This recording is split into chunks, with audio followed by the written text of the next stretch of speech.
Bueno, profesor, listo. Vale, si quiero jugar a mil teclas, ahora también 300. No, pues está bien, porque el otro lado debe estar bien.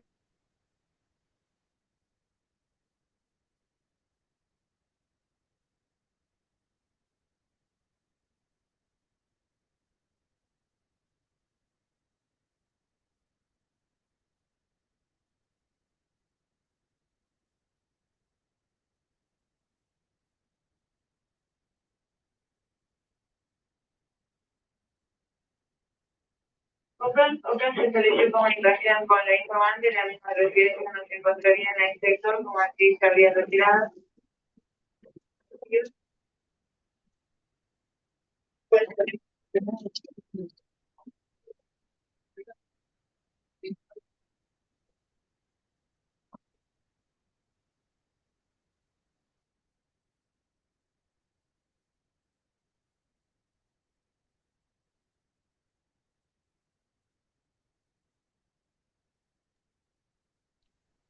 ¿Están viendo pantalla? Sí, sí. Perfecto. Gracias, gracias Juan. Bueno, muy buenos días. Vamos a empezar hoy con la clase teórica número 1 de la unidad 2 del programa, donde vamos a empezar a analizar todo lo que son los instrumentos de gestión ambiental y toda la relación que hay entre derecho ambiental y lo que es el diseño de políticas públicas, la gobernanza, el gobierno ambiental propiamente dicho y la planificación. Em, los objetivos en esta clase van a ser identificar principalmente al ambiente como bien jurídico colectivo, ir reforzando los conceptos que venimos trayendo y arrastrando de la unidad 1, que son los conceptos fundamentales, que son la base del entendimiento de toda esta materia. Identificar también al ambiente como un sistema normativo transversal, terminar de fijar esos conceptos y terminar de diferenciarlo de lo que es el ecologismo dogmático. De la misma forma, en todo lo que va a ser la unidad 2 vamos a poder ir viendo cómo se aplican los principios del artículo 4 de la ley 25675 y algunos Recording otros in principios, progress. y algunos otros principios que están contenidos y van siendo derivados desde lo que es el desarrollo normativo a nivel tratados internacionales, como los principios que se derivan de Escazú, la no regresividad, etcétera. Vamos a poder distinguir, luego de analizados los puntos y los temas de esta clase, y sobre todo después de transcurrir todo lo que son los contenidos de la unidad 2, lo que es la gobernanza ambiental, las diferencias entre gobernanza ambiental, gobierno ambiental y gestión ambiental. Estas tres denominaciones no son sinónimos y la confusión tiene consecuencias que son importantes. Esto a los fines de lo que va a ser la evaluación del aprendizaje y el estudio de los contenidos de esta unidad. Vamos a poder desarrollar una evaluación crítica de la eficacia también de los instrumentos del artículo 8 de la Ley General del Ambiente, que son los instrumentos de gestión ambiental en contextos de baja institucionalidad, como ocurre con el derecho ambiental en lo que fue la irrupción del derecho ambiental en la República Argentina.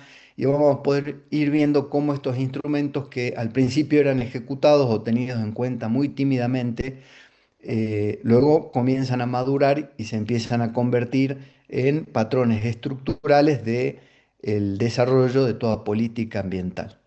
Vamos a poder vincular todo esto con conflictos, cuestiones que tienen que ver con nuestra provincia, con todos los debates que surgen alrededor de las particularidades ambientales en la provincia de Jujuy, como el tema litios, glaciares, quebrada, pueblos originarios, etcétera, pudiendo reconocer en estos casos tanto casos exitosos de gobernanza en los tres niveles, como casos que requieren mucho mayor desarrollo y que todavía se encuentran en una etapa de debilidad institucional. Eh, Un caso que condensa toda esta unidad es el caso Salinas Grandes y Guayatayo, que lo tomamos como punto de referencia para poder hacer una evaluación objetiva y estrictamente académica de cómo todos estos puntos se comienzan a vincular entre sí y las intersecciones que hay entre los distintos contenidos que vamos a ir desarrollando, no solo en la unidad 2 sino a lo largo de toda la cátedra. Desde el año 2010, el caso Salinas Grandes y Laguna de Guayatayoc se encuentra activo en la Corte Suprema de Justicia de la Nación. Son 33 comunidades de pueblos originarios que vienen reclamando por la exploración y explotación de litio. En ese caso particular, efectuado sin consulta previa, libre e informada. El caso, que inició en el año 2010, concentra, como les decía, en un expediente a los fines prácticos y académicos la posibilidad de ir conectando distintos temas, todo lo que es el dominio originario provincial sobre recursos naturales, la aplicación concreta de presupuestos mínimos ambientales, derechos de pueblos indígenas, participación y consulta, y ordenamiento ambiental del territorio y recursos hídricos compartidos como temas ya más particulares. Em, la Corte Suprema de Justicia intervino en esta causa en el año 2011 a través de resolución emitida en el año 2011, asumiendo la competencia originaria prevista en el artículo 117 de la Constitución Nacional, convocando audiencia pública al gobierno de Jujuy, a funcionarios del gobierno nacional de ese entonces también, a las comunidades, fundando esta intervención en el deber de control judicial sobre posibles omisiones de los otros poderes. El caso expone varias tensiones centrales que nos permiten seguir estudiando y profundizando el análisis de lo que es el federalismo ambiental argentino, en línea con lo que hemos visto sobre todo en la clase anterior. Es decir, esta articulación entre estos distintos componentes estructurales, jurídicos del derecho ambiental en términos de federalismo argentino, dominio originario, presupuestos mínimos, etcétera, lo que hace es, este caso es permitirnos ver cómo en una problemática concreta, en una casuística particular, como todos estos temas que venimos desarrollando no funcionan de manera estanca, sino que todos tienen valor en la medida en que van interseccionando con distintos otros contenidos del derecho ambiental. Al caso lo vamos a ir retomando a lo largo del desarrollo de esta unidad para ir haciendo este espejo de vinculación de lo teórico con una cuestión central. Asimismo, en las clases teóricas, con la doctora Destri van a poder ir viendo también en el desarrollo de otra casuística, de otra jurisprudencia, cómo se van vinculando los distintos conceptos y contenidos que vamos a seguir estudiando en cada una de las clases y en cada una de las unidades. Un tema para iniciar la clase que es importantísimo y para terminar de fijar conceptos que son realmente trascendentales para el entendimiento cabal de esta materia, tiene que ver con el ambiente entendido como sistema normativo transversal. Lo venimos viendo en todas las clases.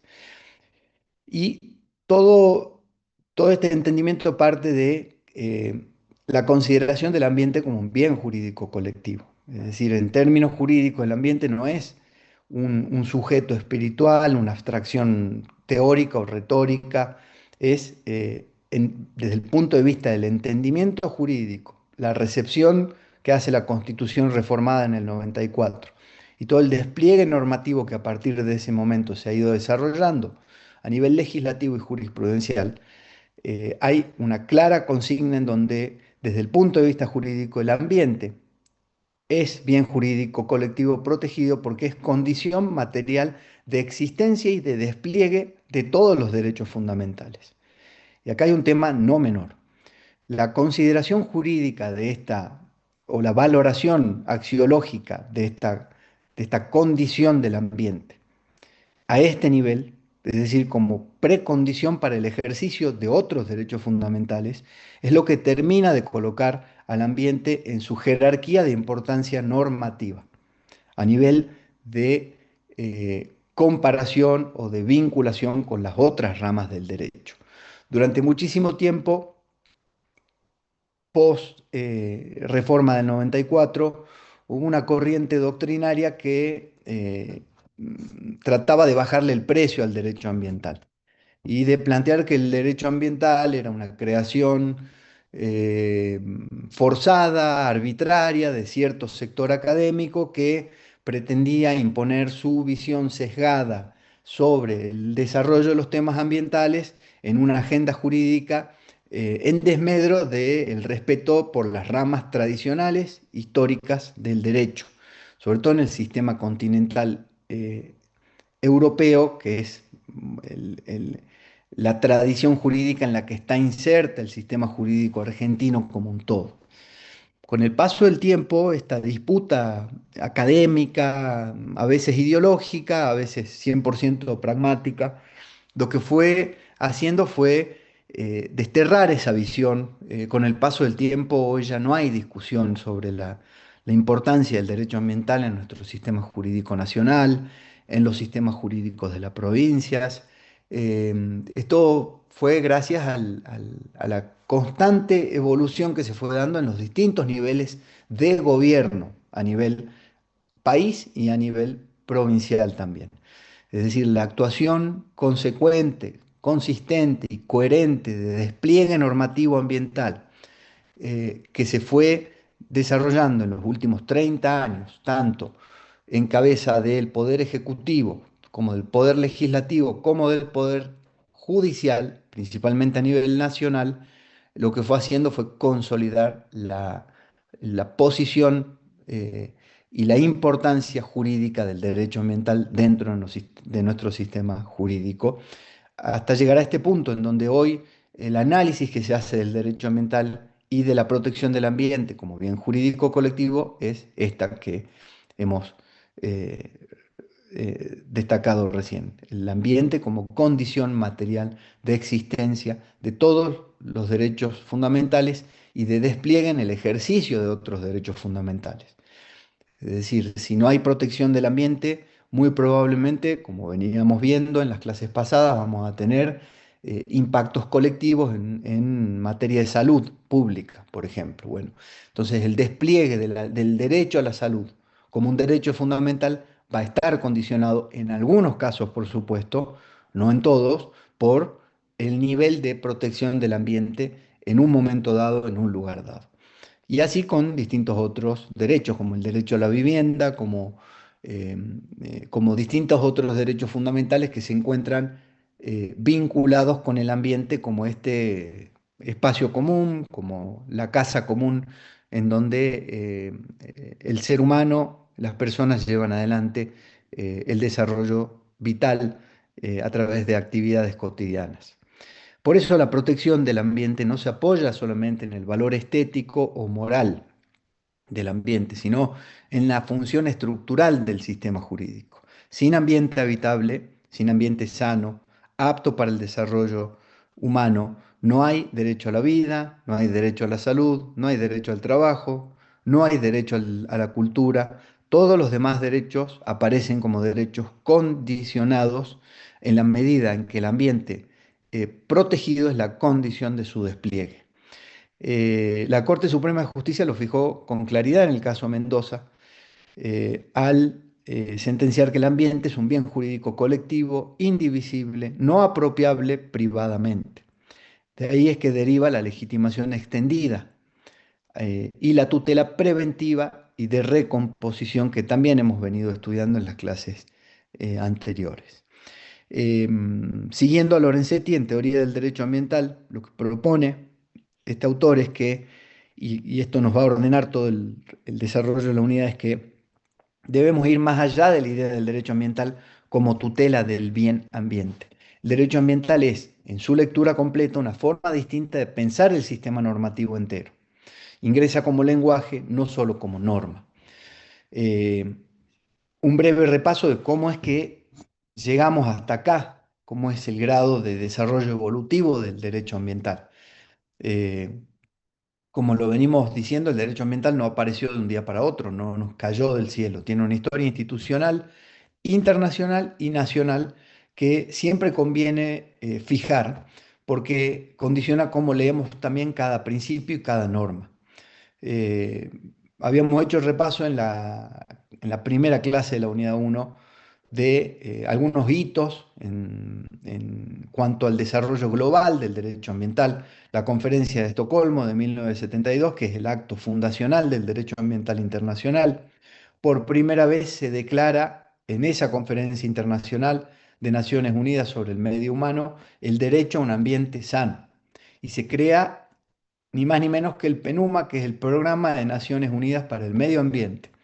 Un programa que tuvo su nacimiento en la década del 70, se consolidó en la década del 90, durante las primeras 2 décadas de este siglo ha tenido múltiples casos de éxito en lo que es la articulación entre distintos países en base a problemáticas comunes y naturalmente hoy no está, eh, sigue estando de alguna forma impactada por los desafíos que el mundo y que el desarrollo actual del mundo le está haciendo a todos los organismos internacionales, ¿no? En términos de legitimidad, de real virtud para poder acompañar problemáticas globales.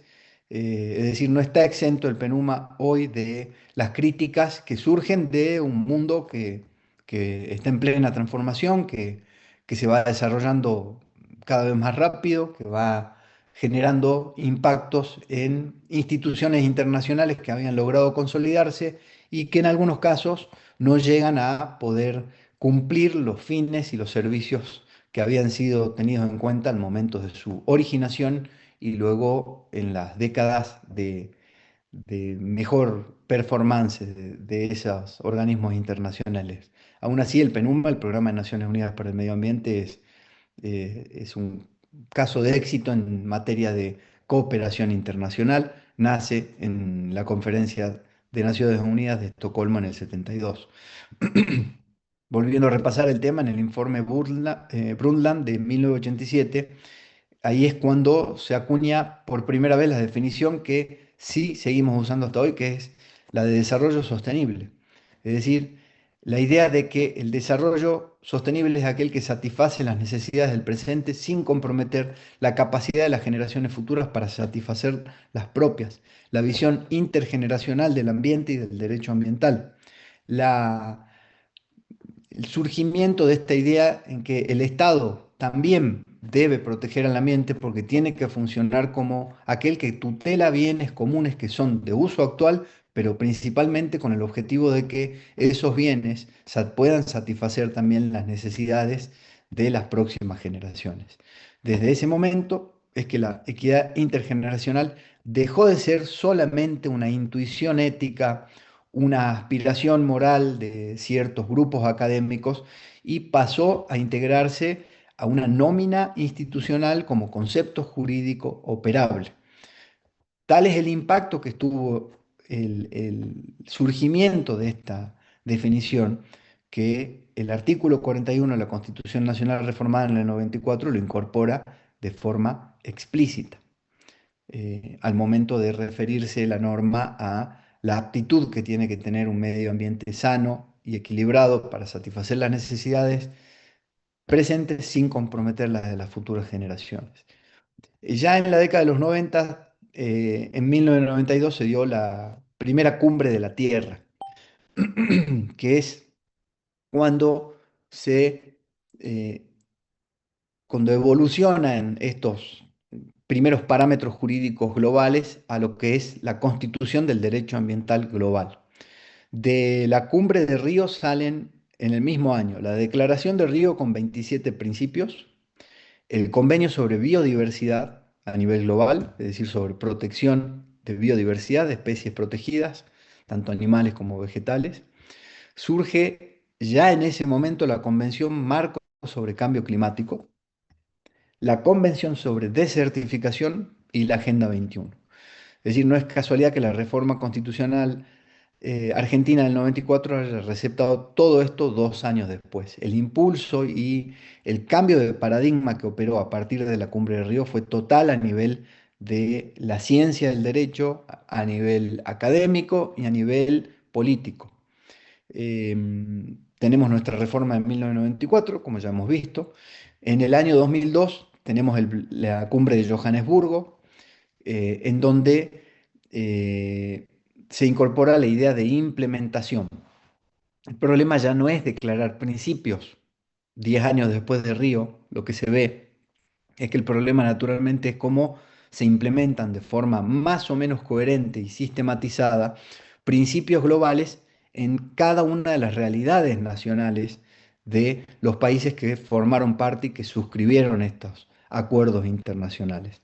Y ahí es donde se empezó naturalmente a tratar el nivel de complejidad por las diferentes realidades por las que atraviesan distintos países en todos los niveles. Los países del hemisferio norte, mucho más contaminantes por tener un grado de desarrollo industrial superior a países del sur global, asumiendo ciertos tipos de responsabilidades o no queriendo asumir algunos de ellos ciertos tipos de responsabilidades.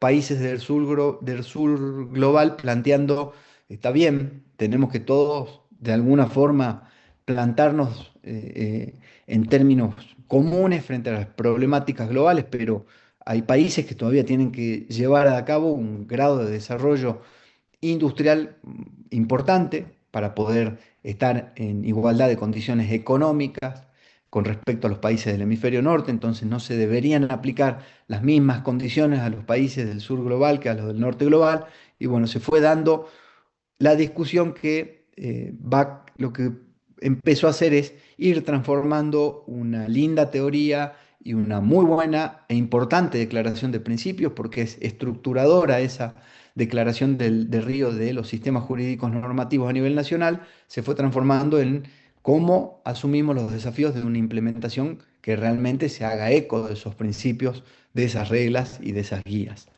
Ya en el 2015 tuvimos el primer acuerdo vinculado con el cambio climático, que fue el Acuerdo de París, que deja de tratar al cambio climático como un asunto sectorial y lo pone como un eje organizador del derecho ambiental a nivel global, con los 17 Objetivos de Desarrollo Sostenible que redefinen qué cuenta como desarrollo. Y tenemos algunos otros eventos importantes como la OCDE del 23, el Acuerdo de Escazú, la OCDE de 2025, en donde el derecho ambiental argentino se cose a un tejido regional que ya no puede ignorar. La del 17 consagra el derecho al ambiente sano como autónomo.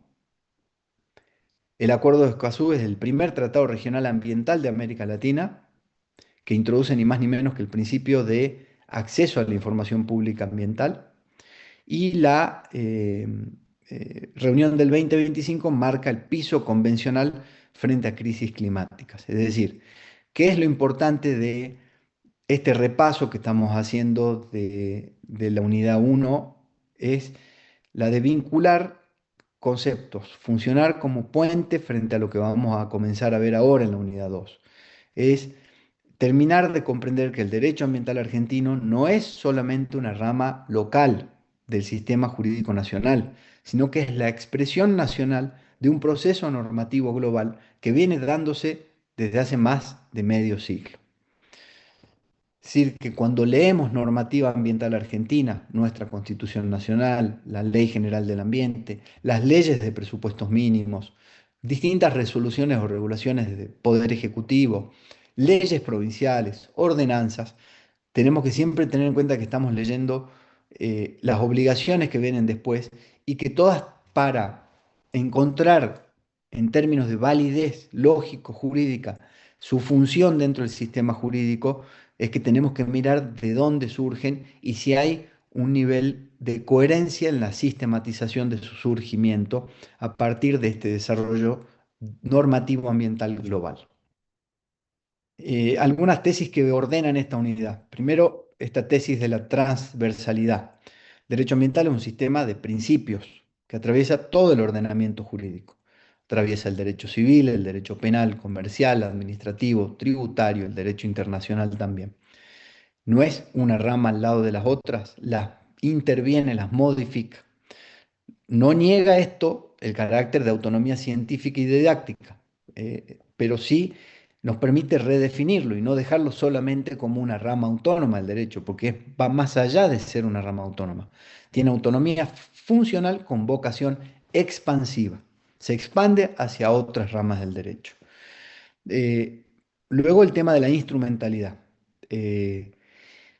y esto es muy importante, hay que comprender que el derecho ambiental es una tecnología normativa. Cumple funciones preventivas, lo que son las disposiciones jurídicas que tienden a evitar el daño. Cumple también funciones correctivas, la recomposición del daño cuando ya ocurrió. Cumple también funciones distributivas, cuando la norma jurídica ambiental habla de repartir costos y beneficios.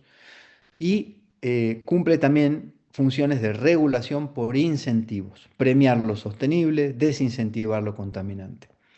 Entonces acá empezamos a meternos en lo que son los registros operativos jurídicos, cuando se hable de compliance, enforcement y economía ambiental. Compliance es cumplimiento de la norma, adecuación a la norma. Enforcement significa, en la jerga jurídica internacional, cómo se aplica el derecho, cómo realmente se hace efectivo el derecho desde los entes gubernamentales a los que la ley les otorga esa facultad. Estamos hablando del poder de policía que vamos a ver en la última clase de esta unidad. Y estamos hablando de economía ambiental porque naturalmente el plano y la dimensión económica está directamente ligada al concepto de desarrollo humano, de desarrollo de los pueblos y de desarrollo sostenible, en línea con la manda constitucional, perdón, del artículo 41 de la Constitución argentina. Una tercera tesis, que es la del ecoconstitucionalismo, el artículo 41 es la línea roja constitucional, condiciona las políticas económicas, no al revés. Una decisión económica que viole el presupuesto mínimo ambiental es inconstitucional, aunque cuente con mayoría parlamentaria. Es predominantemente operativo el artículo 41 de la Constitución Nacional, aunque algunos tramos, como por ejemplo el tercer párrafo sobre presupuestos mínimos, necesita desarrollo legislativo. Si ya cursaron derecho constitucional, van a recordar la diferencia entre una norma constitucional que es operativa y otra que es programática. Es operativa cuando la norma constitucional ya contiene el derecho en sí mismo y no requiere de otra norma inferior para que se haga efectivo ese derecho.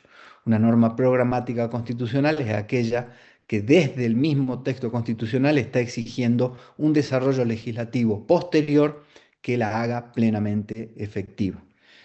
En el caso del derecho constitucional, salvo el punto de referencia a las leyes de presupuestos mínimos ambientales, en donde es el Congreso de la Nación quien tiene que desplegar esa tarea legislativa, salvo esa parte programática, el resto del cuerpo del texto constitucional y del derecho constitucional a un ambiente sano es 100% operativo. Sí plantear acá que esta visión que estábamos planteando desde la cátedra no es pacífica hoy en la doctrina. Hay, hay autores como Sapsay y parte de la doctrina más administrativista que establece y entiende que conviven tramos operativos con tramos programáticos. La discusión es importante, no es meramente académica, porque define qué se le puede exigir al Estado sin esperar una ley que reglamente lo que establece el texto constitucional. En la práctica, la Corte Suprema de Justicia de la Nación se ha inclinado por una lectura expansiva de la operatividad del artículo 41 de la Constitución Nacional, sobre todo a partir del caso Mendoza, y esto es un dato no menor. La discusión dogmática o doctrinaria es muy importante, no es pacífica esta operatividad en términos en lo que hace el artículo 41 de la Constitución Nacional, pero la verdad que en la práctica la Corte Suprema se ha inclinado por saldar esa discusión, volcándose más para el lado de la operatividad plena y expansiva de esta cláusula constitucional. Ya hemos visto los principios jurídicos del derecho ambiental en la clase anterior, de manera a modo de primer pantallazo, pero los principios del jurídico ambiental ocupan en esta unidad 2 una posición trascendental. Es en los principios en donde tanto la teoría como la práctica del derecho ambiental se hace visible, se explicita y se puede ver con claridad. Los principios jurídicos del derecho ambiental, a diferencia de otros principios generales del derecho que con el paso del tiempo se han visto superados por el desarrollo de derecho positivo, por el desarrollo de normas jurídicas concretas. A diferencia de otras ramas, los principios jurídicos del derecho ambiental en el derecho ambiental son operadores jurídicos.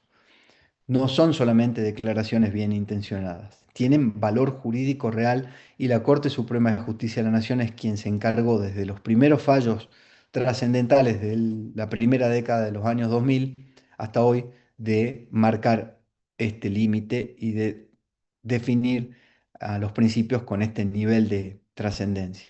Cuando un juez tiene que resolver un caso ambiental, lo hace desde los principios.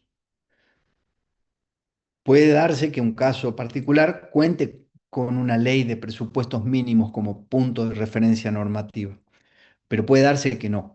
Y aún en el caso de que exista una ley de presupuestos mínimos, las leyes de presupuestos mínimos no terminan de abarcar o de regular la multiplicidad de aristas que puede llegar a tener un caso particular. Ahí es donde los principios vienen a suplir cualquier vacío legal inferior en línea con esta operatividad, con este carácter operativo del artículo 41 de la Constitución Nacional. Es decir, que el artículo 41 de la Constitución Nacional y por ende el derecho en Argentina a gozar de un ambiente sano, equilibrado y apto para el desarrollo de las actividades presentes, sin que se comprometan las de las futuras generaciones, no nace solamente o no se restringe solamente a ese texto constitucional, sino que luego son los principios jurídicos del derecho que se deducen y se derivan de ese texto constitucional los que permiten la operatividad de la manda constitucional frente a un caso concreto, frente a una realidad concreta, exista o no ley de presupuestos mínimos que vaya regulando a nivel de especificidad cada una de los componentes del ambiente. Hoy tenemos un gran desarrollo de leyes de presupuestos mínimos en el país, lo vamos a ver un poco más adelante, pero bajo ningún punto de vista vamos a pretender que todos los componentes del ambiente hoy se encuentren regulados a nivel de completitud en términos de leyes de presupuestos mínimos. Entonces, eso es un proceso evolutivo que va por un carril paralelo. En el mientras tanto, exista o no ley de presupuestos mínimos, el artículo 41 y los principios jurídicos del derecho ambiental son los que le garantizan al sistema jurídico contar siempre con una solución jurídica adecuada. ¿Adecuada a qué? A garantizar una tutela efectiva del ambiente como bien jurídico colectivo. Los 10 principios están contenidos en el artículo 4 de la ley 25675, que es la ley general del ambiente, como ya la adelantamos en alguna de las clases pasadas. No son adorno, como venimos diciendo, operan como criterios de interpretación, como criterios de integración normativa y sobre todo como criterios ordenadores del control judicial de las políticas públicas. Cuando un juez invalida una política ambiental o exige una política ambiental, como ocurre en Mendoza, lo hace casi siempre desde acá. Los principios son el de congruencia, la legislación provincial y municipal tiene que adecuarse a los principios y normas de la Ley General del Ambiente. ¿Por qué? Porque la Ley General del Ambiente ya está funcionando como el primer pivot del artículo 41 de la Constitución Nacional. Entonces, es el que ancla hacia abajo de la infraestructura normativa del sistema de leyes dentro del país la manda constitucional. Y a partir de ahí se convierte en el operador fundamental del federalismo ambiental, esta Ley General del Ambiente. Cuando hay choque normativo, va a prevalecer siempre el presupuesto mínimo ambiental nacional. ¿Por qué? Porque así lo está estableciendo el párrafo tercero de la Constitución Nacional. El principio de prevención, que es el que prioriza atacar causas y fuentes, no efectos. La prevención, ¿qué es? Es una mirada anticipatoria. Es la mirada activa desde el ejercicio de políticas públicas, principalmente desde el Poder Ejecutivo y desde el Poder Legislativo, para advertir la posibilidad de una problemática ambiental y adelantarse desde el Estado para contener esa problemática, regularla, establecer las reglas del juego frente a choques de intereses, etc. Ese es el principio preventivo. Prevenir, propiamente dicho, atacar causas y fuentes de una eventual alteración del ambiente, no así sus efectos. El precautorio, por el contrario, si bien está emparentado directamente con el principio de prevención, lo que hace es, como dijimos, y esto es fundamental, actuar ante el peligro grave o irreversible.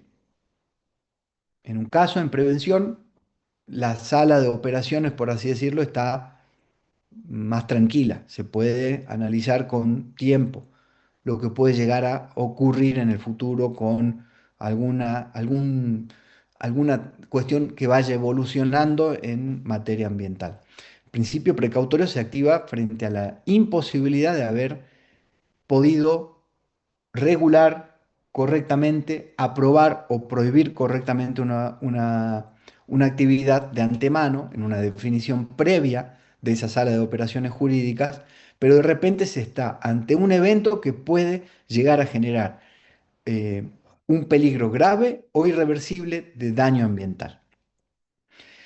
Y acá lo que hace el principio precautorio es que la falta de certeza científica sobre la real o no peligrosidad de ese daño ambiental grave o irreversible no tiene que ser considerada como obstáculo para la acción.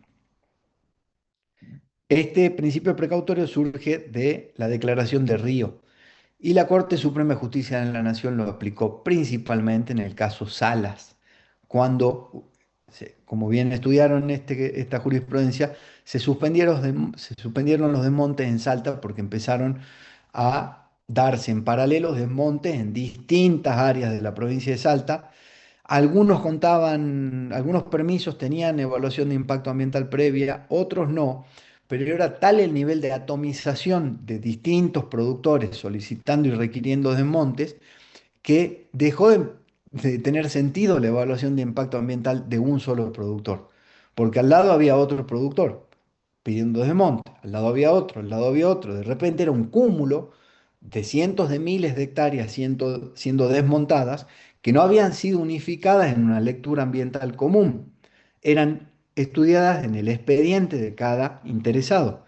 Entonces se impuso la necesidad de, no, frente a un caso de esta magnitud, lo que se exige es la evaluación estratégica de impacto ambiental.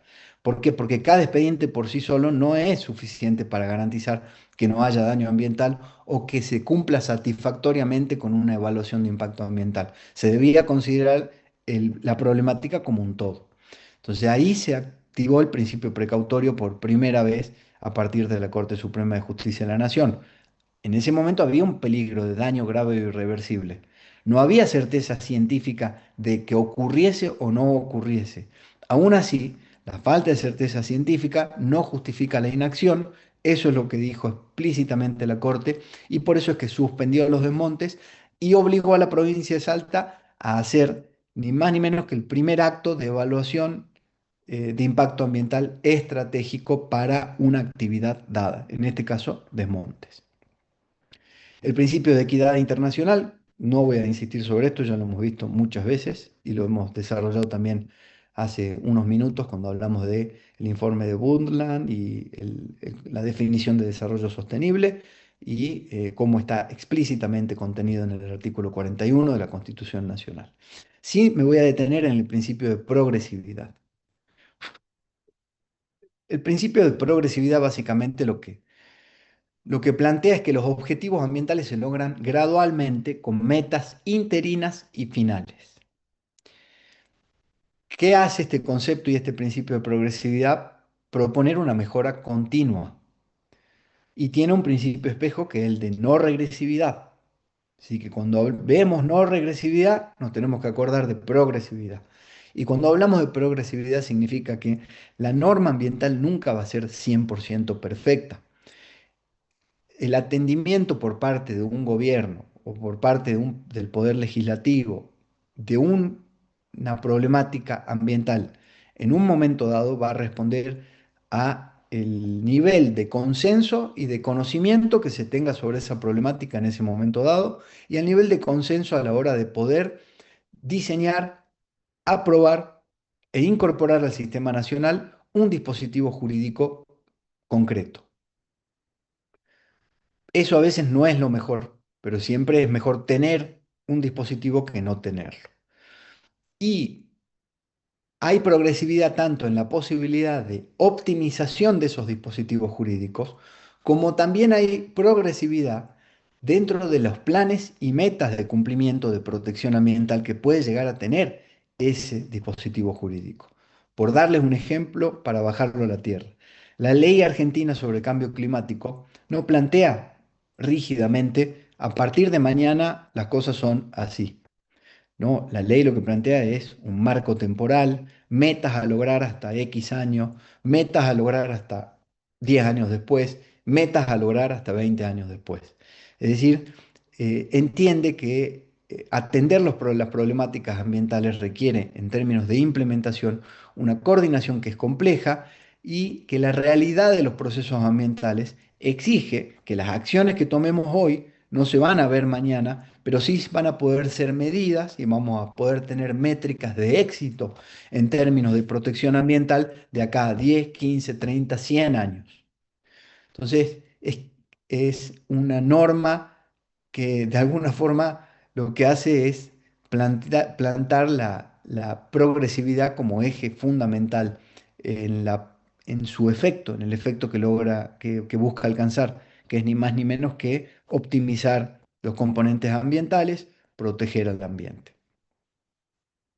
El principio de responsabilidad también ya lo hemos visto, el que contamina paga. Quien genera un daño ambiental debe asumir los costos de la prevención de la recomposición. Este principio, quien contamina paga, que es el principio de 1972, está incluido en la Ley General del Ambiente en el artículo 27 y subsiguientes. Hay un cuerpo ahí bastante importante que nos vincula directamente con un tema trascendental que vamos a estudiar en la cátedra en la unidad 4, que es el de daño ambiental. Así que el principio de responsabilidad, ahora solamente nombrarlo, ponerlo sobre la mesa, va a tener una clase dedicada exclusivamente a su estudio y a la derivación de lo que es el régimen de responsabilidad por daño ambiental en la República Argentina. Por otro lado, tenemos el principio de subsidiariedad.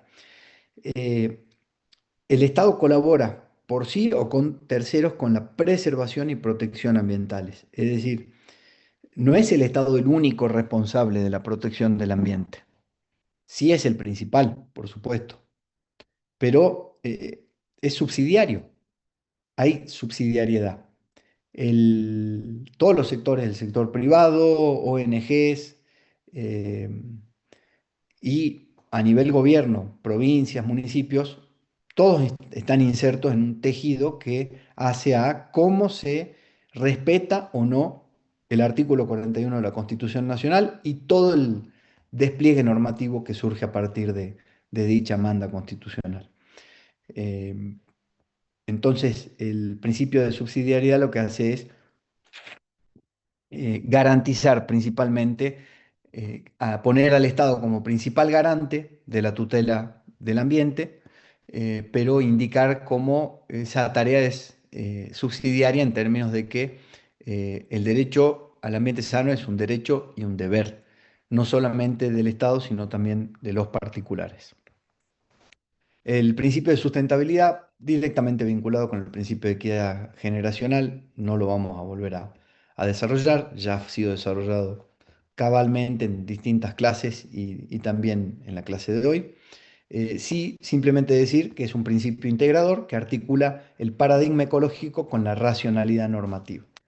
Los principios de solidaridad y cooperación, finalmente.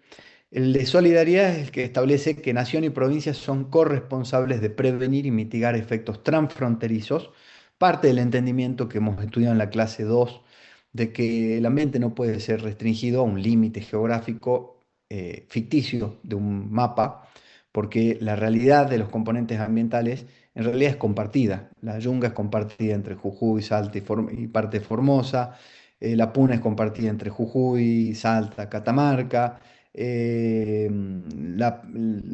los biomas o ecosistemas propios de la zona de Entre Ríos, Corrientes y Misiones también comparten algunas características comunes. Ni que hablar de lo transfronterizo a nivel internacional. Misiones y toda la selva misionera es compartida con Paraguay, con Brasil.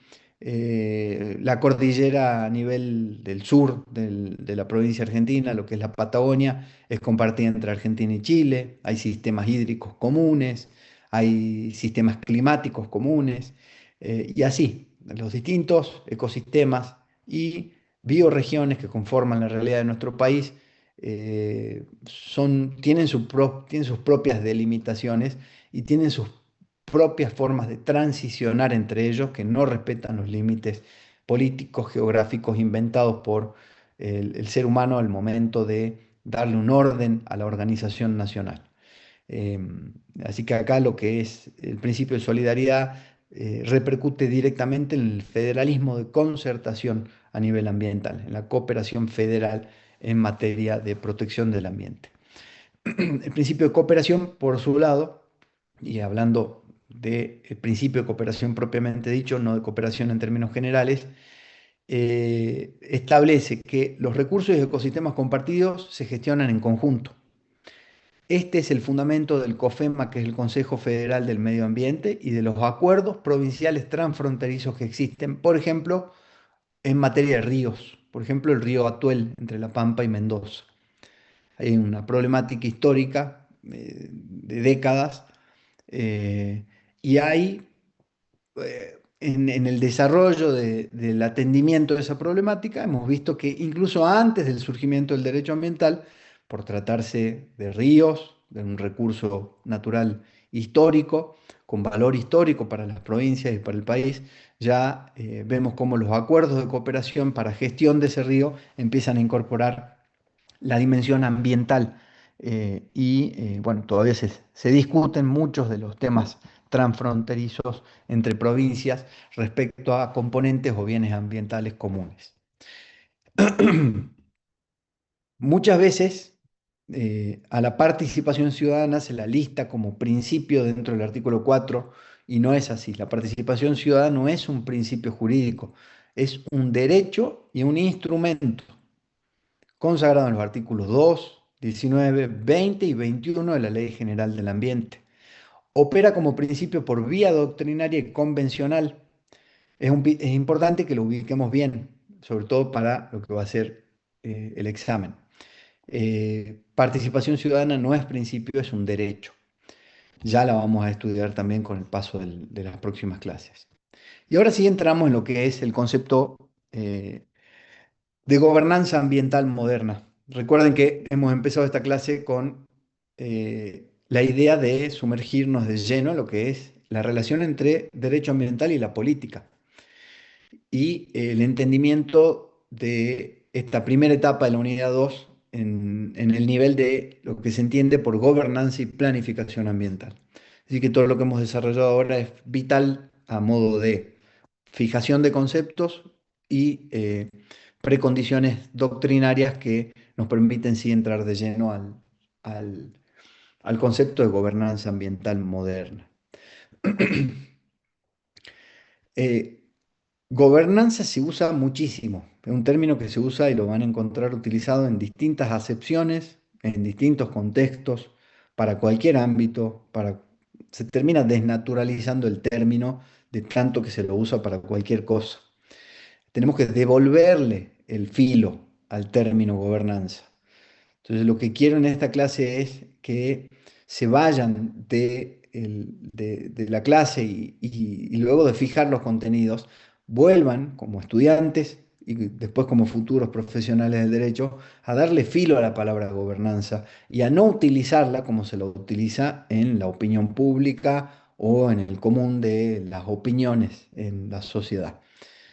¿Por qué? Porque acá se estudia derecho y la gobernanza es fundamental que su contenido y su definición sea correctamente usada por quienes en el futuro van a ejercer la abogacía. La gobernanza ambiental es la forma en que una sociedad toma decisiones colectivas sobre el ambiente y sus recursos, cuando esas decisiones no son ni puramente estatales ni puramente de mercado. Es decir, la gobernanza es el punto en la donde se conjugan las decisiones que toma los particulares cuando no son ni siquiera mirados por el Estado o no son ni siquiera convocados o, ¿cómo decirlo? Las decisiones que de forma cotidiana los particulares del sector privado van llevando a cabo y tienen impacto ambiental. Y confluye en este tablero también el Estado, que en paralelo está tomando decisiones de política ambiental, pero quizás no directamente ligadas a esa actividad particular de los particulares o del sector privado. Entonces, en la gobernanza ambiental, lo que podemos decir es que es el tablero donde confluyen el Estado, las empresas, la ciencia, la sociedad civil, las comunidades, los organismos internacionales, los medios de comunicación, es decir, todos los actores que tienen capacidad de influir en la decisión final. Y hay tres maneras complementarias de mirar la gobernanza ambiental para entenderla. Primero, como proceso. Como proceso, es decir, cómo se va construyendo la legalidad ambiental en esta red, con múltiples fuentes de legitimidad. Como estructura es el entramado institucional que habilita o bloquea la acción ambiental. Y como resultado es la calidad concreta de las decisiones que efectivamente se toman en un proceso de gobernanza ambiental. Si una sola de estas dimensiones falla, hablamos de gobernanza nominal, no real. Y eso es lo que pasa en la mayoría de los conflictos ambientales tanto en Latinoamérica como en el mundo. Hay procesos formales, hay estructura en los papeles, pero hay casos en donde el resultado no mejora. Esto, hay casos que sí y hay casos que no, pero hay casos en los que todavía la gobernanza ambiental no se manifiesta eh, en una forma completa. Eh, Tiene raíces doctrinarias este término, el término de gobernanza ambiental. Y hay tres aportes doctrinarios que son imprescindibles para entender la gobernanza ambiental contemporánea. La de Ostrom, que en Governing the Commons demostró empíricamente que los recursos comunes, en ese momento se hablaba de recursos comunes, como se habla de recursos naturales, no tanto con la jerga ambientalista, que es la que sí se utiliza hoy, los recursos comunes como bosques, pesquerías, pasturas, cuencas, etcétera, pueden gestionarse sin privatización y sin Estado autoritario. ¿Por qué? Porque se planteaba ahí que en ese momento no, lo mejor es que se privatice solo y de esa forma. Como el sector privado es más sabio que el Estado en garantizar intereses económicos, se va a dar cuenta solo de que los bienes tienen que perdurar, de que no tiene que haber un agotamiento del bien o un agotamiento de la resiliencia ambiental que genera la posibilidad de contar con ese bien y se va a cuidar de esa forma la capacidad de carga. ¿Por qué? Porque el mercado es mucho más sano y es mucho mejor que el Estado para hacer las cosas. Primera tesis. Segunda tesis, no. El mercado jamás hace eso. Tiene que existir un Estado fuerte, que sea el que garantice el control público, que sea el que garantice la administración de los bienes comunes por encima de los intereses del mercado. ¿Por qué? Porque el mercado lo que hace es terminar siempre agotando los recursos. Nunca va a pensar al ambiente en términos de intergeneracionalidad. ¿Por qué? Porque una empresa que hoy se dedica a la explotación de un recurso ambiental, al fin de la explotación de ese recurso ambiental, se va a diversificar, se va a convertir en una empresa que se dedique a otro objeto, por ejemplo, tecnología, y el ambiente ya va a estar agotado, la resiliencia del ambiente terminada y la capacidad de carga totalmente exprimida. Entonces, frente a este problema que se viene discutiendo, un tema muy actual, ¿no? En Argentina, pero esto se viene discutiendo hace siglos. Es decir, hoy estamos volviendo a discutir cosas que realmente estaban superadas ya en el mundo. Pero bueno, como planteaba Hegel, esto es un péndulo que va y viene y siempre hay procesos de tesis, antítesis y síntesis. Eh, ya en los 90 esta realidad se planteaba frente a lo ambiental y Ostrom planteó que se puede gestionar el bien común sin privatización extrema y sin Estado autoritario.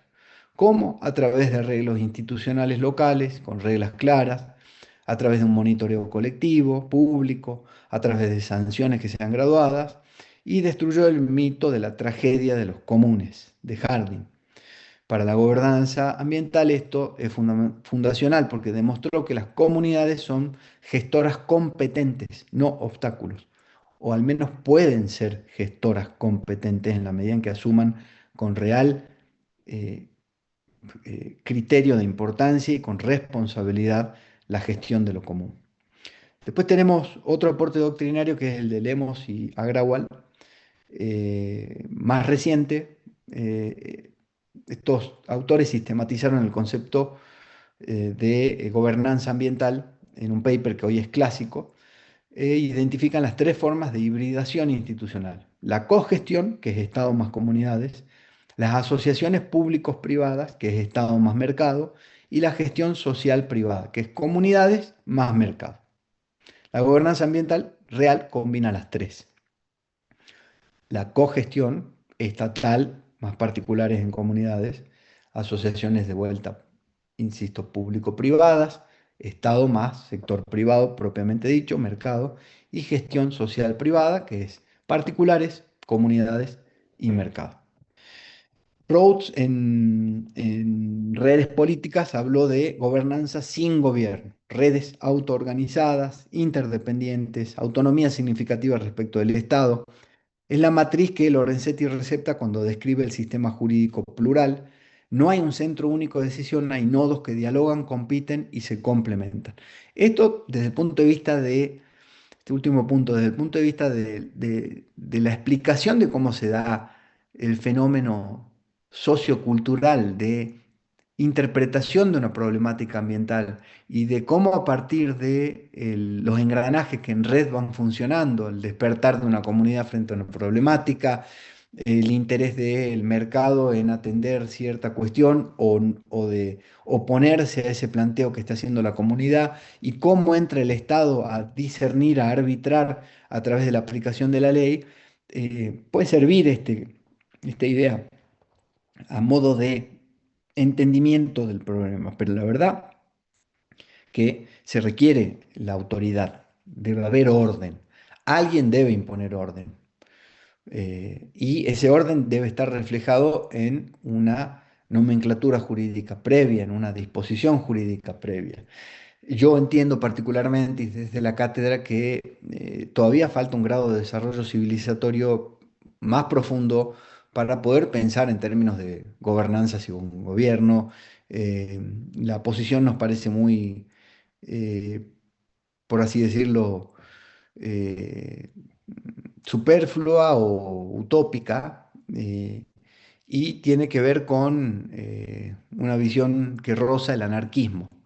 Y la verdad que la civilización humana no ha experimentado nunca un modelo de organización social anárquica hasta ahora.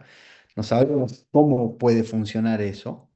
Lo que sí sabemos es que hay distintas formas hoy de propuestas para el futuro en términos de organización de gobierno, etcétera, que pueden llegar a ser fuertes o pueden llegar a tener éxito. La verdad es que hoy contamos con un sistema que funciona como funciona y que tiene todavía múltiples espacios de optimización y de mejora. Por eso es que gobernanza sin gobierno lo planteamos, lo ponemos a entendimiento y a estudio de todos los alumnos con esta mínima aclaración en términos de posicionamiento. Hay también un cuarto autor que es conveniente siempre tenerlo presente, que es Luis Kotze, que viene trabajando desde Sudáfrica en la Universidad de Lincoln la idea de el sistema legal de la tierra, es decir, un derecho capaz de pensarse a la escala del sistema tierra, no a la escala o a la categoría de Estado-nación. Para lo que nosotros estamos desarrollando en esta unidad, la gobernanza ambiental es el lugar de tránsito entre el derecho internacional clásico y este, podría serlo, entre el derecho internacional clásico y este sistema legal de la tierra.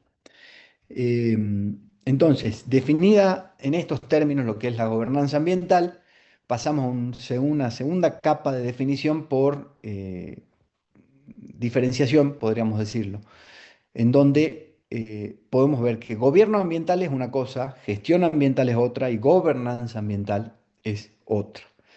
Estos también se usan como sinónimo y no lo son.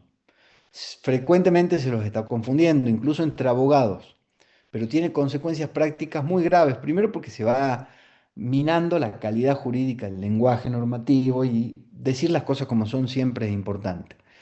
Segundo, porque tiende a generar errores de comunicación en espacios que requieren la precisión terminológica. Entonces, gobierno ambiental, ¿qué es? Es la acción del Estado sobre el ambiente. Son las normas, los órganos, las políticas públicas, las sanciones. Los actores, cuando se habla de gobierno ambiental, el actor es el Estado, en sus tres poderes. Cuando se habla de gestión ambiental, se habla de la ejecución operativa de esa acción ambiental. Cuando hablamos de gestión ambiental, hablamos de monitoreo, de auditoría ambiental, de permisos, licencias ambientales, de sanciones administrativas, de órdenes de recomposición ambiental. Es decir, que los actores están dentro del Estado, de hecho, pero ya son no a nivel poder, sino a nivel órganos. Administración más operadores técnicos. Ministerio de Ambiente, distintas secretarías ambientales en los municipios, Ministerio de Ambiente a nivel nacional, provincial, etcétera. Es decir, es la ejecución operativa de aquella acción ambiental que está definida en un marco de gobierno ambiental. Para ir definiéndolo mejor, el gobierno ambiental lo que hace es definir una política pública ambiental. La gestión ambiental lo que hace es ejecutarla operativamente. Y la gobernanza ambiental, a diferencia de estos otros dos conceptos, es el proceso policéntrico de construcción de legalidad en red. Estado, más mercado, más ciencia, más sociedad civil, más pueblos, más comunidades originarias, más muchos otros actores que se sientan en la misma mesa de la gobernanza ambiental. Así que hay actores plurales, lo que se dice multi-stakeholder, con una lógica netamente deliberativa, mientras que las lógicas de gestión ambiental es técnico-administrativa y la de gobierno ambiental es jerárquica, es a nivel de poder, es vertical. Eh, una metáfora que entiendo puede ayudar a terminar de comprender es que el gobierno es el capitán del barco, la gestión es la tripulación que ejecuta las órdenes y la gobernanza es la carta de navegación construida entre todos los que tienen algo en juego en ese viaje. Se puede tener mucho gobierno y poca gobernanza, lo que puede llevar a autoritarismo ambiental, el Estado decide solo y manda. Se puede tener poca gobernanza y poca gestión, anomia ambiental total, nadie responde por nada. Lo que siempre se trata de buscar cuando se ponen estos tres planos sobre la mesa es el equilibrio entre los tres. Y las cinco claves estructurales de la gobernanza ambiental son las siguientes. Primero, que es multinivel. La acción ambiental se reparte entre lo local, lo provincial, lo nacional y lo internacional. Entonces, eso genera obligaciones concurrentes y a veces conflictivas. Después que hay participación efectiva en el concepto de gobernanza ambiental. Los artículos 19 a 21 de la Ley General del Ambiente, más el artículo 7 y 8 del Acuerdo de Escazú, lo que hacen es abrir un canal. Pero abrir un canal no alcanza. Hace falta calidad deliberativa, información real, accesibilidad lingüística y cultural y mecanismos vinculantes. Es decir, la participación siempre tiene que ser efectiva, no meramente formal. Otra de las claves estructurales de la gobernanza ambiental es la transparencia y el acceso a la información. Tenemos la Ley Nacional de Acceso a la Información Pública Ambiental como ley de presupuestos mínimos, la 25.831, y también tenemos una ley de acceso a la información pública en general, que es la 27.275. La opacidad institucional siempre es violencia estructural ambiental. Sin información no hay posibilidad de participación posible. La inclusión de saberes no estatales, que es el estándar de la OIT, del convenio 169 de la OIT, y la responsabilidad compartida, que es otra clave estructural de del concepto de gobernanza ambiental. El Estado y los privados en el mismo tablero. Incluye función ambiental de la empresa, que es un concepto que incorpora fuertemente Lorenzetti y que habla de estrategias de sostenibilidad ambiental decididas desde la empresa, el due diligence o debida diligencia que hacen las empresas que realmente asumen políticas ambientales como parte de su core ético, reportes públicos, remediación, es decir, aquellas empresas que realmente se preocupan por el ambiente, no a nivel solamente marketinero, sino a nivel de espíritu empresarial interno, que por supuesto que las hay, que funcionan de esta forma. Entonces, estas son las claves estructurales que podemos ir por ahora desarrollando de la gobernanza ambiental. Hay enfoques de gestión y esto nos lleva a cómo se implementa la gobernanza. Hay un enfoque de gestión que es comando y control, que es el enfoque clásico, normas prescriptivas, sanción. Sirve cuando el daño es identificable, las fuentes están concentradas. Por ejemplo, hay industrias químicas contaminantes, residuos peligrosos, desmonte, etc. Está el enfoque de gestión neoinstitucional participativo que se basa en incentivos, acuerdos voluntarios, sinergias público-privadas. Bueno, requiere una institucionalidad robusta para no caer en la captura regulatoria y para que realmente, a ver, hay mucho de reunión, reunión, reunión, reunión, a veces reunión, reunión, reunión y es reunión, reunión tras reunión.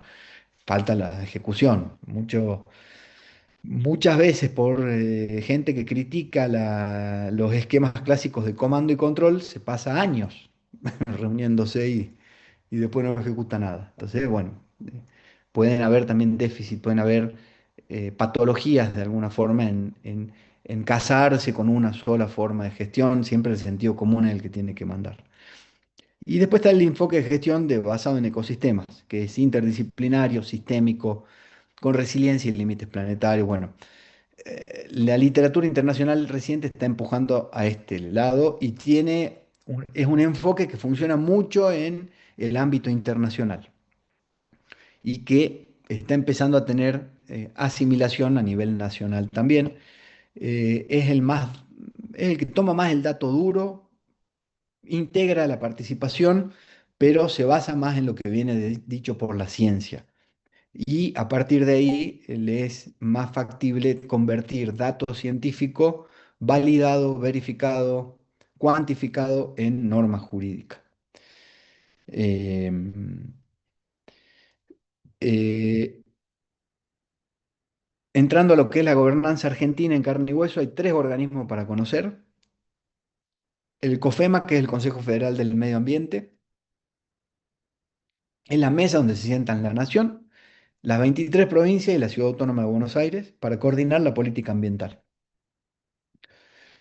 Funciona porque sigue existiendo, pero hace rato que no funciona, como órgano de coordinación de federalismo ambiental y tiene algunas tareas que son importantísimas, la aprobación del Inventario Nacional de Glaciares, el análisis de cómo se van aplicando las leyes de presupuestos mínimos en cada provincia, las directrices del ordenamiento ambiental del territorio en temas como bosques nativos, criterios de sostenibilidad compartidos para todas las provincias, acuerdos de cambio climático y compromisos de cada una de las provincias y del país en términos de adaptación y mitigación al cambio climático, es decir, un Real Consejo Federal del Medio Ambiente, integrado por los ministros o secretarios de ambiente de cada jurisdicción.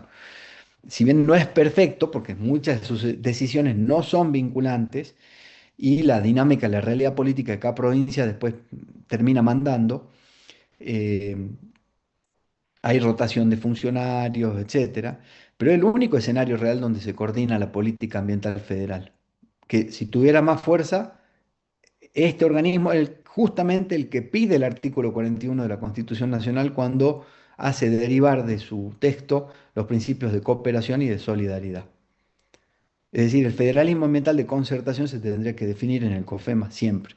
No digo que no ocurra eso, sí ocurre, pero bueno, el resultado de esto, como lección de gobernanza, es ir hacia políticas nacionales coherentes. Y el COFEMA sí que fue exitoso para eso, en un montón de temas, en fijar posturas políticas unificadas, en trascender lo partidario, el Boca River y todo el ruido político que a veces hay cuando se plantea un tema. En eso es muy trascendental el COFEMA. Ahora, cuando no funciona el COFEMA, cada provincia hace la guerra por su cuenta. Y eso nos da falta de coherencia como país. Y cada provincia puede pechar, puede hacer la diferencia, pero si no está estructurado a nivel federal, el país como un todo es el que empieza a tener déficits en términos de gestión ambiental. Otro ejemplo de gobernanza ambiental es la CUMAR, que es la Autoridad de la Cuenca Matanza-Riachuelo, el caso testigo de gobernanza ambiental en Argentina. Tres jurisdicciones: Nación, Provincia de Buenos Aires y Cava, en un solo organismo con autoridad regulatoria y de policía ambiental sobre un componente del ambiente, no sobre el todo, sobre la cuenca más contaminada de América Latina, ni más ni menos. Incorpora representación ciudadana en su cuerpo colegiado, hay fundaciones, hay asociaciones de vecinos, etcétera, y dirige el Plan Integral de Saneamiento Ambiental, PISA, ordenado por la Corte en el 2008. ¿Qué lección de gobernanza? Nace por decisión de la Corte, no es voluntario, no fue no se pusieron de acuerdo las tres unidades políticas, Nación, Provincia, Buenos Aires y Cava. La Corte impulsó su creación. Muestra cuando instituciones clásicas ordinarias fracasan: el Ministerio de Ambiente de Nación, el Ministerio de Ambiente de la Provincia de Buenos Aires, el Ministerio de Ambiente de Cava fracasaron. Y entre ellos no pudieron tejer ninguna acción colaborativa satisfactoria. Bueno, cuando eso ocurre, el Poder Judicial puede crear gobernanza en materia ambiental. Es la conclusión de cambio de paradigma que tuvo el caso Mendoza y la decisión de la Corte. La Corte ingresando al espacio de la gestión pública ambiental. Bueno, acá la Corte lo hizo, creó gobernanza. El riachuelo no está limpio, pero es innegable que antes del fallo ninguna de las tres jurisdicciones se hacía cargo. Hoy hay una institución, hay datos públicos, hay plan, hay metas, algunas se cumplen, otras no, hay rendición de cuentas. Es gobernanza producida por ejecución judicial, por enforcement judicial. Otro caso es el IANIGLA, que es el Instituto Argentino de Nivología, Glaciología y Ciencias Ambientales. Depende del CONICET, el organismo científico a cargo del Inventario Nacional de Glaciares.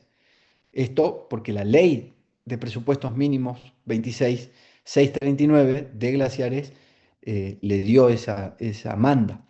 Produce los datos técnicos que habilitan decisiones políticas y judiciales. Fue clave en el fallo Barrick, que creo que ya lo han visto en la clase práctica anterior, que confirmó la constitucionalidad de la ley de glaciares, y es clave hoy, a nivel de gobernanza ambiental, frente a los cambios y a las modificaciones que hemos estudiado en la clase pasada de la ley de presupuestos mínimos de glaciares en Argentina. ¿Sí? Podemos ver acá tres casos de gobernanza ambiental que son tres instituciones con tres funciones distintas. Coordinación política, el COFEMA; ejecución territorial, ACUMAR; base científica y ANIGLIA. Cualquier arquitectura de gobernanza ambiental seria necesita funciones cubiertas. Cuando falta una, la cosa se cae. En términos de casos de gobernanza llevados más a lo local, tenemos la Reserva de Biosfera de La Yunga, que abarca Jujuy y Salta; el Plan de Manejo de la Quebrada de Humahuaca; el Plan Provincial GIRSU, que es una de las provincias pioneras en ejecutar a escala provincial el esquema GIRSU, previsto por la Ley Nacional 25916 de Presupuestos Mínimos sobre Residuos Domiciliarios. Este plan combina el cierre progresivo de basurales a cielo abierto, que es uno de los pasivos ambientales más graves del noroeste; la construcción de distintos centros ambientales que antes no existían, como el de Chanchillos, como planta principal de tratamiento y disposición final. Antes era un gran basural a cielo abierto de Chanchillos, ahora es un centro de disposición final. Plantas regionales de transferencia distribuidas en la provincia. ¿Para qué? Para evitar que los residuos se sigan acumulando en los nodos que se acumularon históricamente durante décadas. El nodo Uquía, Humahuaca en la Quebrada, el nodo San Pedro, que como se ve todavía es una realidad y todavía es un proceso que está en ejecución. No están todos los basurales a cielo abierto cerrados, ni mucho menos, pero un plan que va avanzando de manera progresiva, y lo que hace es incluir distintos niveles de vinculación. La empresa provincial GIRSU, que es una sociedad del Estado, con un financiamiento mixto de provincia, préstamo del Banco Europeo de Inversiones y cooperación internacional. pero además incluye a la totalidad de los municipios de la provincia. Es decir, el plan GIRSU en su ejecución, en su concepción, en su idea, y esto debería ser totalmente materializado en su ejecución, lo que hizo es venir a responder a una problemática que era multinivel. Históricamente en Argentina el tema de la basura fue considerado por los gobiernos provinciales como un tema de los municipios. Y si el municipio se hacía cargo o no, un tema de los municipios. No me vengan, decían los gobiernos provinciales, con el tema de la basura, que de eso se tienen que ocupar los municipios. El cambio de paradigma con el plan GIRSU a nivel provincial fue, como vemos que durante décadas los municipios no pueden o no quieren hacerse cargo del tema de la basura, bueno, vamos a crear un dispositivo provincial que los unifique a todos bajo una pauta de criterio común. Tomemos el tema de la basura como un problema real, como un problema provincial, dejemos de esquivarle al tema en términos de que vea cada municipio cómo hace las cosas y básicamente asumió el desafío de hacer una gestión provincial de residuos sólidos urbanos. Por eso es que es un ejemplo de gobernanza, porque incluye al gobierno provincial, a los gobiernos municipales, a organismos internacionales, etcétera. Es gobernanza multinivel y multiactoral en estado puro, porque además articula presupuestos mínimos nacionales, es decir, está aplicando una manda que ya existe a nivel nacional en ley y está incluyendo también al sector privado operador, a comunidades receptoras de las plantas. Es decir, hoy por hoy es el mejor ejemplo jujeño de cómo la implementación territorial de una política ambiental nacional se puede lograr eh, con la provincia liderando la ejecutabilidad de esa disposición nacional. Por supuesto que hay desafíos abiertos todavía, la aceptación social de ciertas plantas, la separación en origen que sea efectiva, que todavía no existe, eso en nuestra provincia, los procesos de reciclado, la gestión de grandes generadores, es decir, cómo se controlan los grandes generadores de residuos. Son desafíos que todavía están abiertos, que todavía se tienen que resolver. Pero lo que hizo Girso es cambiar estructuralmente el mapa de los residuos de la provincia y además es el caso local más claro de política ambiental provincial ejecutada en el noroeste argentino en los últimos años. A escala nacional en Argentina tenemos, como decíamos, el saneamiento de la cuenca Matanza-Riachuelo, la organización territorial de bosques nativos provinciales es caso paradigmático de gobernanza ambiental también, a través del COFEMA y los ordenamientos territoriales de bosques nativos provinciales. Lo que pasó es que Argentina empezó a desplegar en cada provincia un mapa con las tres categorías de conservación. Rojo intangible, amarillo uso sustentable, verde transformable con autorización. Un fondo federal compensatorio para incentivar la conservación de los bosques, etc. Jujuy cuenta con su propio plan de bosques nativos aprobado y en monitoreo y control. Acá la elección de gobernanza es imperfecta, el fondo siempre está subejecutado, los desmontes ilegales todavía existen, la aplicación es despareja por provincia, pero es el esquema federal más sofisticado que tiene el país en materia de ordenamiento ambiental del territorio. Y esto es muy, muy importante, porque muestra que puede bajar un presupuesto mínimo nacional a la cartografía provincial vinculante. Es decir, que, como ven, nunca es blanco o negro. Algo está muy bien o está muy mal. Hay ideas que se van implementando y que se logran. Y lograr esto, que haya una cartografía provincial vinculante, era impensado cuando se empezó a ejecutar ese plan, hace 20 años. Por supuesto que todavía hay desmontes ilegales, bueno, eso tiene que ver con el monitoreo, el control, etcétera. Por supuesto que la aplicación es despareja por provincia. Bueno, hay provincias o gobiernos provinciales más comprometidos con el tema bosques que otros. Y el fondo, que es un fondo nacional, está siempre subejecutado. Y, bueno, depende también por cómo asignan los gobiernos nacionales efectivamente los recursos para que ese fondo se ejecute y después la eficiencia de esta ley y de los organismos que ejecutan, de ejecutar realmente el fondo. Que esté subejecutado puede significar también, en muchos casos, y de hecho es así, que todavía no haya tanto productor o tanto propietario privado de bosque nativo dentro del sistema. quizás porque el fondo todavía no sea tan atractivo económicamente, o quizás porque falta algún engranaje, algún aceitar el eslabón de alguna forma para que se sienten realmente los propietarios privados que se suman a la protección de bosques nativos, los organismos provinciales que tienen que también generar una política permanente en las provincias y el gobierno nacional para llevar adelante, para sumar y para hacer cada vez más fuerte en términos de incentivo el cumplimiento del OTBN. Después tenemos otros casos como la cuenca Comahue, la ley Yolanda, bueno, es la ley Yolanda estableció que en el 2020 es obligatoria la capacitación en ambiente y desarrollo sostenible para todos los funcionarios públicos, los tres poderes del Estado Nacional.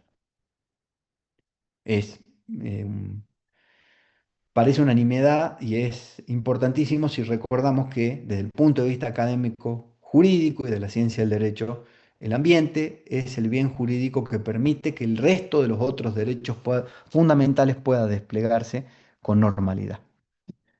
Así que la capacitación, el entendimiento de cómo son realmente los alcances del derecho ambiental, del desarrollo sostenible y del ambiente en general, para funcionarios públicos está muy bueno que sea obligatorio. En el mundo hay ejemplos también como el Protocolo de Montreal, que es el caso más exitoso de gobernanza ambiental global.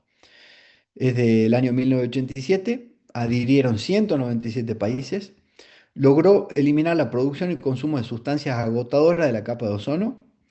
La receta funcionó porque combinó obligaciones diferenciadas por capacidad económica, mecanismos de cumplimiento con dientes, asistencia técnica y financiera para países en desarrollo, ciencia sólida. Hizo que efectivamente la capa de ozono esté recuperándose. La NASA proyecta recuperación total para el año 2066. Se dejaron de usar todas las sustancias agotadoras de la capa de ozono. Hoy muchos hacen chistes con este tema. O dicen, vieron que al final no era tan así, que había un agujero en la capa de ozono, ahora está todo cubierto, está todo bien. No, bueno, no es porque sí, o porque pasó, porque Dios es grande. No, es porque realmente industrial, a nivel industrial global, las sustancias agotadoras de la capa de ozono se retiraron de aerosoles, un sinfín de productos. Es decir, por eso el protocolo de Montreal es un caso efectivo. Todavía hay necedad, no se quiere ver algunas cosas. Empezó en 1987 y empezó a tener impacto real en lo que es el sistema a nivel capitalismo. Empresas dejaron de usar esta sustancia agotadora de la capa de ozono y están empezando a generar la recuperación de la capa. Es decir, que no era irreversible su recuperación. Otro ejemplo clásico o muy importante a nivel internacional es en Costa Rica el programa de pagos por servicios ambientales, que funciona desde 1966. Costa Rica tiene una tradición ambiental fuertísima. La política ambiental es la principal política de Estado en Costa Rica. Tiene el fondo que paga a propietarios rurales por conservar, recuperar y gestionar sosteniblemente los bosques. Costa Rica pasó de 21% de cobertura forestal en el 87 a más del 55% hoy. Es decir, 100%, más del 100% de crecimiento en cobertura. Es un caso mundial como ejemplo de reversión de deforestación. Se financia con impuestos a los combustibles fósiles y a la venta de certificados de servicios ambientales. Acá es donde vemos en la parte que estudiábamos en las clases pasadas de la dimensión económica de los incentivos ambientales. Cómo crear, cómo cambiar hábitos, no solamente a través de normas prohibicionistas, sino a través de incentivos económicos. Acá se combinan instrumentos económicos de pago directo con un buen marco normativo, con un buen nivel de participación comunitaria y ciencia aplicada, monitoreo real. Es el mejor ejemplo global de política ambiental que le paga a un ciudadano por cuidar en vez de cobrarle por contaminar. En Nueva Zelanda también tenemos un caso que es el del río Wanganui como persona jurídica. Este río fue reconocido legalmente como persona jurídica con derechos propios, ¿m? En el año 2017. 140 años de reclamos maoríes previos. Acá hay toda una cosmovisión, por supuesto, muy indígena, Hay dos tutores que representan el río, uno designado por la corona, otro designado por los iwi maoríes. El río tiene legitimación procesal propia, puede ser parte en juicio.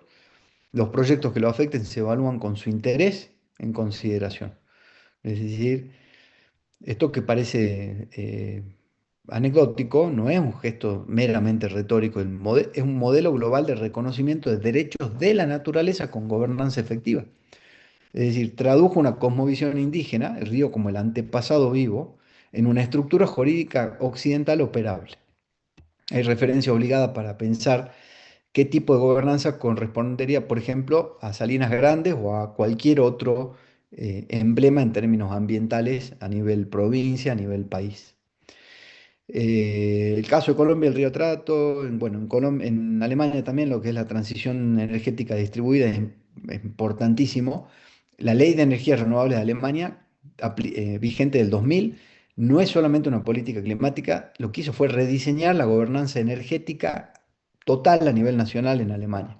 La ley de energías renovables lo que hizo fue crear tarifas garantizadas que empezaron a hacer viable la inversión ciudadana en energías renovables. El resultado fue que aproximadamente la mitad de la electricidad alemana viene hoy de fuentes renovables y Alemania no es la puna. La mitad del año hay nubes. Y por supuesto que también tienen sectores con viento aptos para energía eólica, pero son los sectores del mar, que no es todo mar Alemania. Es decir, esto demuestra cómo un país, aún no siendo el país o la región con mejores condiciones climáticas o ambientales para el uso de la energía solar o eólica, si toma la decisión de avanzar hacia energías renovables, puede lograr lo que se logró en Alemania, que la mitad de la electricidad en Alemania venga de fuentes renovables. Y una parte significativa es propiedad de ciudadanos y de municipios, no solamente de grandes corporaciones. Eh, Tenemos casos también como los de Ecuador y Bolivia, que son constituciones directamente biocéntricas con derechos de la naturaleza. Ecuador reconoce el derecho de la naturaleza, Pachamama, en los artículos 71 y 74 de la Constitución. Bolivia incorpora el buen vivir, el concepto de vivir bien, y sanciona en el 2010 lo que es la Ley de Derecho a la Madre Tierra, con principios operativos, defensor de la Madre Tierra, etc. Difícil evaluar en el caso de Bolivia cómo realmente esto se esté transfiriendo y se esté vinculando con un real cambio de paradigma, ¿no? Porque no se puede acceder por lo general a fuentes o a datos que estén monitoreados o verificados, pero son cambios de paradigma en términos eh, teóricos y en términos de visión política. Eh, el hilo común de todo esto que hemos visto es que hay 5 ingredientes que se repiten para los casos que funcionaron realmente en 3 niveles: información pública confiable, institucionalidad sostenida en el tiempo, mecanismos de participación efectiva, una base científica bien blindada y financiamiento predecible cruzado con control ciudadano. Cuando uno falta, la gobernanza no cuaja. Cuando los 5 confluyen, produce resultados medibles. Eh, Antes de terminar, vamos a ver vamos a empezar a hablar de los instrumentos de gestión ambiental. Este va a ser el eje principal de la próxima clase. La Ley General del Ambiente, en su artículo 8, define 6 instrumentos de gestión ambiental. Veníamos estudiando que la gobernanza es cómo se pueden hacer las cosas. Estos instrumentos de gestión ambiental son la herramienta con la que se hace cualquier política ambiental. Es decir, no son categorías académicas, son herramientas jurídicas operativas. Cualquier política ambiental seria en Argentina se monta sobre estos 6.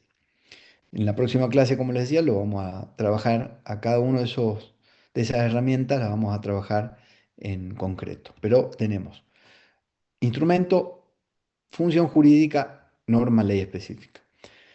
6 instrumentos principales: el ordenamiento ambiental del territorio, la evaluación de impacto ambiental, el sistema de control sobre actividades antrópicas, la educación ambiental, el sistema de diagnóstico e información ambiental y el régimen económico de promoción para el desarrollo sustentable. Estos son los 3 instrumentos que vamos a empezar a estudiar desde la clase que viene. Después cuando les comparte este, que es el nuevo contenido para esta clase, van a ver contenido anterior también, que no viene mal siempre estudiarlo, este es contenido actualizado de este año en el aula virtual. Después estudien lo que es el detalle actual de las leyes de presupuesto mínimo ambiental del país, con el que contamos actualmente. Esto es para que vayan teniendo en cuenta el pantallazo inicial de estas leyes, que las vamos a ir estudiando en las próximas unidades. Eh, bueno, adelanto de la próxima clase, vamos a ir a un análisis exhaustivo de las distintas herramientas e instrumentos de gestión ambiental.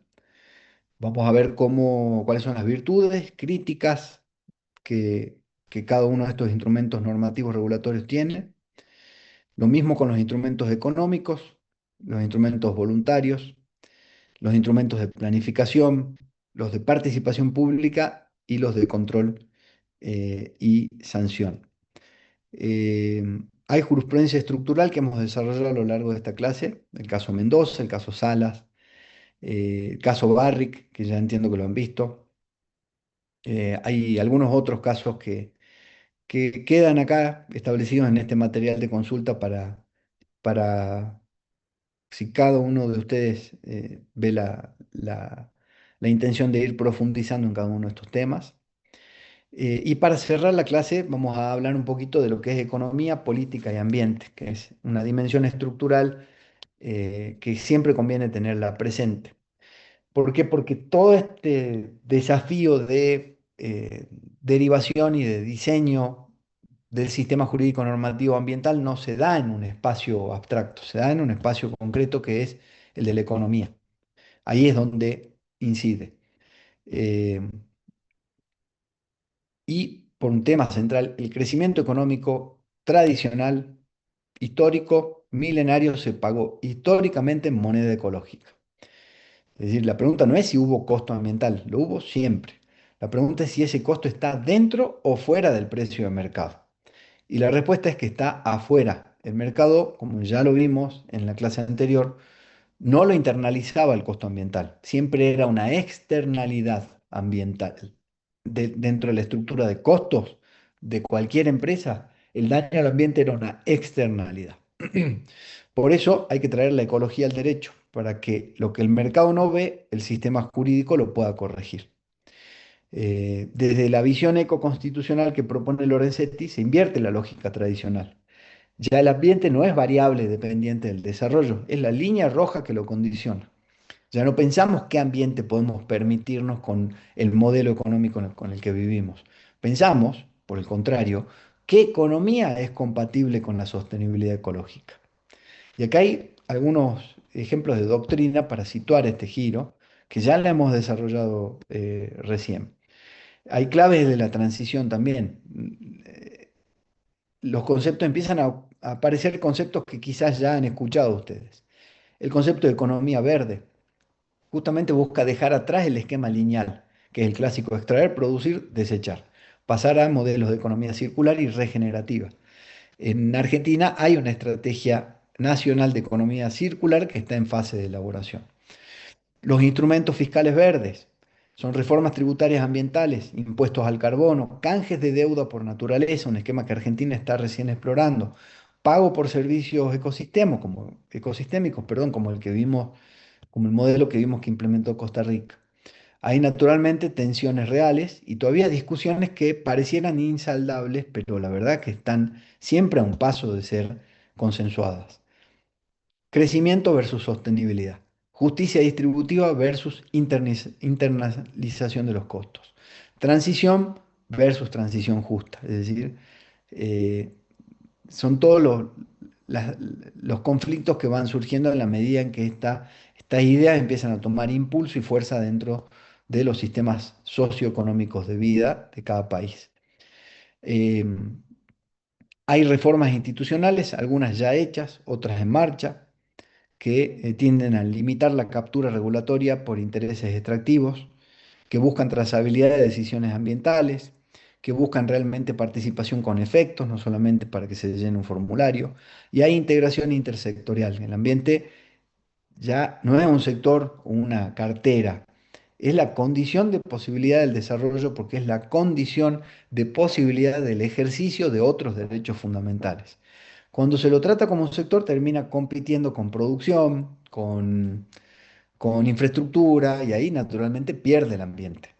Por eso la importancia de contar con jerarquías dentro de la estructura del poder. Contar realmente con ministerios, con un ministerio de ambiente. Porque es sentarlo en pie de igualdad, en lo que es la ejecución luego cotidiana del ejercicio del poder. Eh, bueno, esto a modo de inicio de esta unidad 2. eh, Les voy a compartir este archivo, así lo tienen. Y para la próxima clase lo que vamos a ver es dominio originario de recursos naturales, federalismo ambiental e instrumentos del artículo 8, profundizando y fijando conceptos anteriores, yendo a fondo a lo que son los instrumentos del artículo 8, COFEMA y su rol real. Y vamos a seguir basándonos en lo que es la teoría del derecho ambiental del doctor Lorenzetti como fuente principal, más allá de los archivos, PDFs y algunos papers que van a encontrar ya publicados en el aula virtual. Bueno, con esto damos por finalizada esta clase y nos vemos. Ah, para el viernes que viene, perdón, ya que es feriado, hemos perdido ya bastantes clases, yo voy a subir la próxima clase, la clase 2 de la unidad 2, para que la tengan cargada. Así que nos vamos a ver después del feriado del 1 de mayo. Y el primer parcial va a ser el 22 de mayo. Así que vamos preparándonos. Yo en la próxima clase ya vamos a tener un poco definido el orden de cuáles son, hasta qué conceptos y contenidos va a entrar el parcial. Pero bueno, vayan sabiendo que el 22 va a haber parcial. Les mando un saludo y nos estamos viendo en la próxima clase. Recording stopped.